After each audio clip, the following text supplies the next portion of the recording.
Hello friends, I'm Chevy. Welcome to the shed. How are you doing today, wherever you are in the world? I hope you're doing great.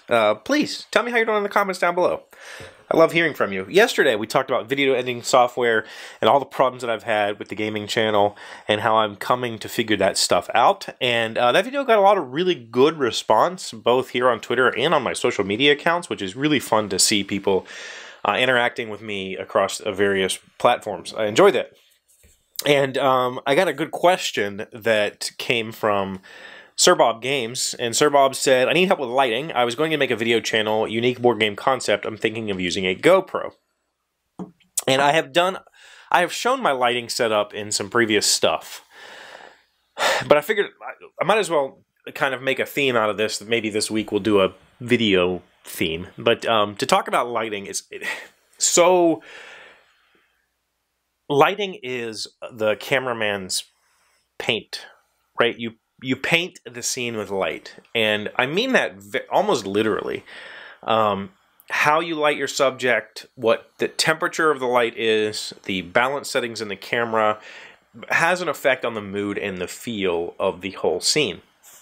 So lighting is an extremely personal thing.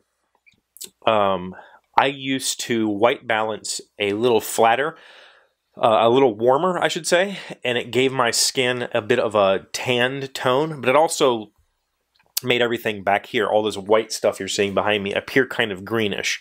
Now, I could have gotten away with it if maybe if my walls were a different color and that cabinet wasn't there, I could have gotten away with that underexposed, or that color correction. It was basically color correction.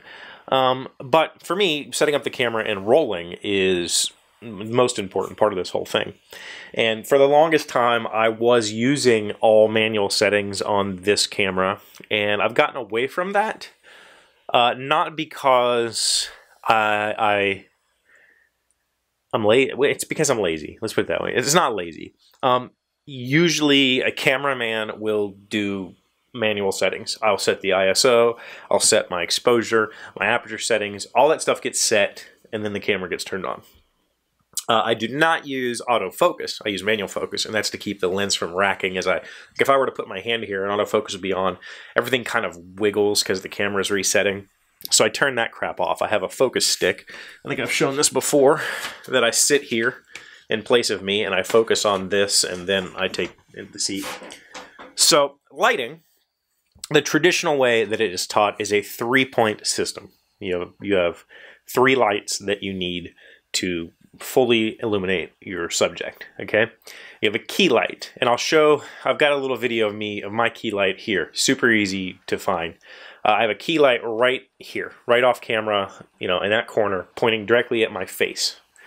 That is the main subject of this scene. So my face and this microphone gets pulled out of the background because of that key light, okay? I'll turn it off in a minute and show you what I mean. Key light is just a clip-on shop light that you can buy at Walmart for like $7, and there is I don't even know how many watts that bulb is. It's a very bright bulb in there, and it is set to the same color temperature as my other two lights, okay?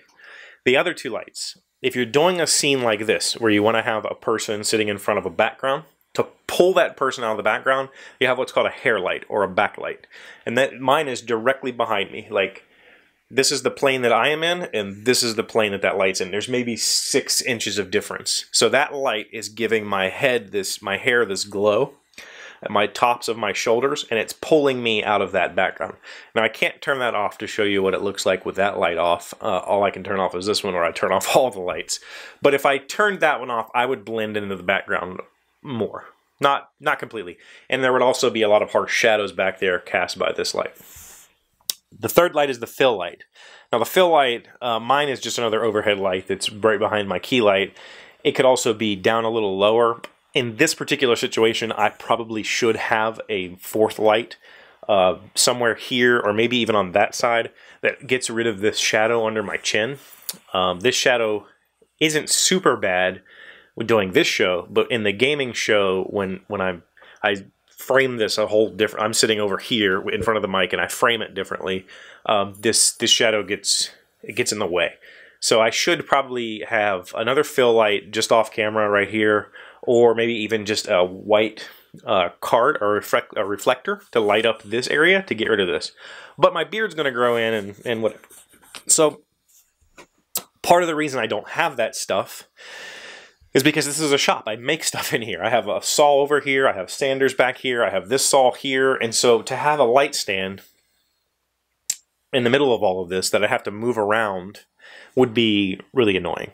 I have thought about having like a collapsible light that I could push up to the ceiling and bring it down. I could do that, but this works okay. The thing about lighting is it's extremely important, but at the same time, people over-exaggerate its importance. In the days of film, you wanted to film on a very high ISO film. Once you got into the lower ISOs, which is essentially how sensitive the film is to light. The lower the ISO, the grainier and the grittier it looked. So you wanted a high ISO, and to do that, you had to really flood the scene with lights. Now, we still use that terminology when we're in the camera, but in reality, the digital camera still uses ISOs and apertures and exposure settings and all the same crap that we used with film, but it doesn't need it. There's a sensor in there that's picking all this up. And you can shoot in what's called RAW mode. RAW mode is just a snapshot of what the sensor sees without any filtering. For some reason, we still use that same ISO and all that stuff that we used to process regular film. And so people are still under the impression that you have to just totally flood a scene with light. And in reality, you don't. Let me turn off this light and show you what everything looks like with that off.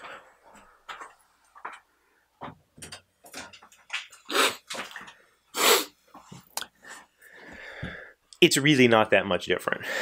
This microphone blends into the background a little more without the subtle reflections. The left side of my face goes away. It gets kind of lost because my fill light is over here. Now, if I was to film this way, it would probably be a lot better, but I like to have the light coming across my face. It makes my face look fuller instead of this funky, tall shape that it really is. Also, I have the camera exposure turned down because I overexpose with light in here. With that light on and these two overhead lights, it's very bright in here. Like extremely bright. And so I have to turn the exposure settings down on the camera. So let me turn this up to what would be normal and show you.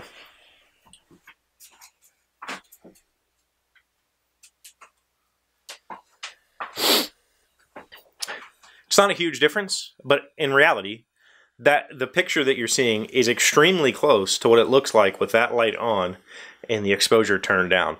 This side of my face is still a little in the shadow, but it's not that bad. So what I'm trying to say is don't go out of your way to make it this beautiful. Don't worry about it so much, especially if you're going to do a talking head type shot where I might be closer to the camera. Really, you just need to make sure that you have light on both sides of you so your face is fully illuminated, the camera's not casting any weird shadows on you, and hit record. We'll see what happens.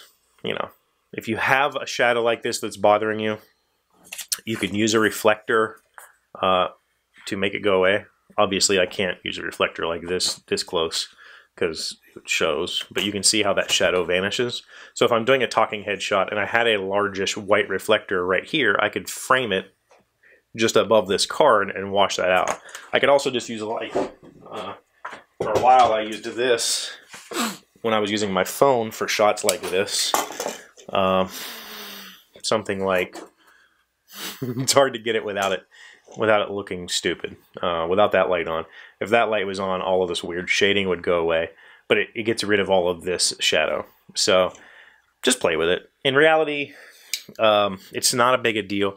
The most important thing to remember, especially if you're going to do something on YouTube and you're not trying to get into the professional video compositing, editing, videography setting, people will tolerate a bad image. People will put up with that. People will not put up with bad sound. Worry about the sound long before you worry about the light. Just try to get a set of lights that all have the same color temperature. That's the most important thing. These are all daylight balanced lights. They're 5500K. So all three of these lights work together.